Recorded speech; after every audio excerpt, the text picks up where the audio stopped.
I'm making this video to get the word out about a process that's guaranteed to clean up the oil spill before our animals end up like this picture. What they're doing now is using buoys and booms. It's like holding up a string trying to keep a hurricane from hitting your house. It's just not going to happen. The oil will go over it, the oil will go under it.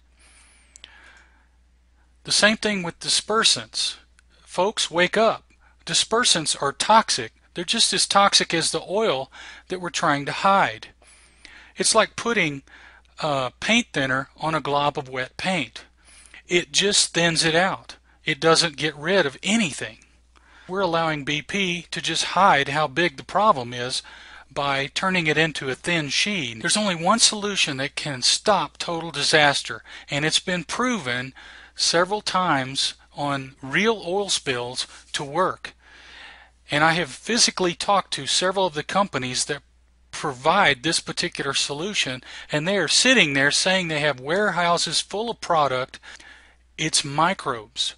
Microbes physically eat the oil in just days, leaving the water clean and safe for wildlife. And when the microbes get finished with the oil, it dies and it's completely harmless. I'm looking for folks that will actually help me get the word out to the press, to BP, and either the federal or state governments down there. Watch this video, and my contact information is at the end. Get in touch with me, and I will talk to anybody that will listen, and we'll get this mess cleaned up in 6 weeks, not 5 or 6 years. Most Texans remember these news photographs of the megaborg burning out of control in the Gulf of Mexico, releasing 4.6 million gallons of toxic crude oil.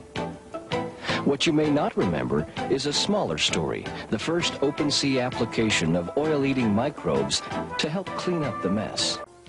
Microbes with a natural appetite for oil live everywhere in the environment. They're nature's recycling units, capable of eating toxic oil and digesting it into byproducts, which are then safely consumed by marine life. Researchers have collected microbes from all over the world and mixed them together in combinations which will address nearly all toxins in oil pollution. They're grown in a catalytic solution to reproduce quickly until trillions are available to be packaged, stored in a powder form, and applied when needed to help clean up sensitive environmental areas. Microbe research attracted the attention of Texas Land Commissioner Gary Morrow, who for years had been the state's strongest proponent for clean beaches. The Texas General Land Office funded a test of the microbes in the fall of 1989 to learn more about them. The test is designed to show the efficiency of using a biological process to remove oil from the environment, especially oil that's on the surface of the sea. First, oil was released into a controlled pond. Next, microbes in a powder form were scattered over the top of the oil with an ordinary flour sifter. Within minutes, the oil slick began to disappear as the microbes did their work, releasing byproducts which are safely edible by marine life. Shrimp, which had been placed in the control tank, began to rise to the top and nibble on the microbe byproduct as it slowly sank to the bottom. Once the oil had been consumed, the microbes began to die off due to lack of a food supply. The microbe level in the ponds quickly returned to normal. Water samples were taken for analysis by Lower Colorado River Authority experts and later reported to be non-toxic and effective. Then the megaborg, loaded with 38 million gallons of crude oil, caught fire. For several days it burned out of control in the open Gulf of Mexico. Commissioner Morrow and the Land Office pushed for and finally won the right to use this potential disaster for the first open sea testing of the oil-eating microbes. The powdered microbes are mixed with water, then applied using standard firefighting equipment. Cost is about 1/10 of the price of current spill response techniques. Later in Houston, Commissioner Morrow and Texas Water Commissioner Buck Wynn announced the results. If you can believe your eyes, we had a great success. And if you can believe the scientific results of our small-scale application test, We're on the verge of a major breakthrough. We have absolutely no evidence that there are any harmful side effects from these microbes. It's time for us involved in oil spill response to put bioremediation at the center of our oil spill contingency plans. And when you look at the tools we presently have to work with, booms, skimmers, dispersants, and absorbents, bioremediation stands out above all of them.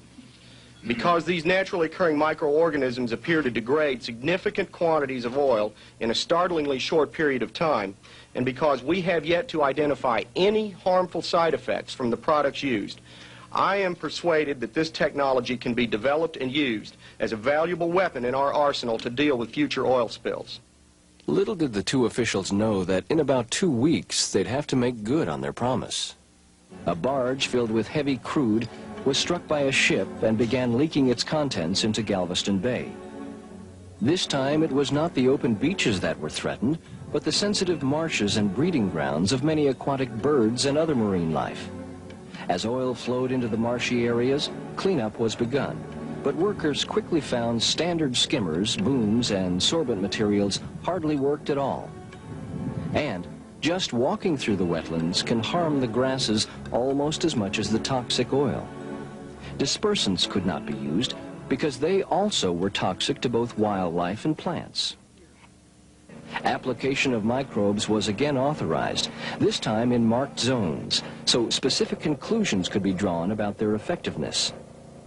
Microbes were sprayed with hoses from boats offshore, minimizing trampling of the marsh grasses. Just 6 weeks later, the results were evident. In areas where bioremediation was used, grasses flourished and the mud banks had returned to normal. Small living creatures returned to the area. All signs of shoreline discoloration had disappeared. In those areas left untreated, marsh grass was brown and dead, and wildlife absent or endangered. At a bioremediation symposium at Lamar University, Commissioner Morrow commented on the results. I hope today's symposium puts all Texas movers and receivers of oil on notice that at least the General Land Office, which manages the 4 million acres of submerged lands, expects bioremediation to be part of any oil spill contingency plan they have.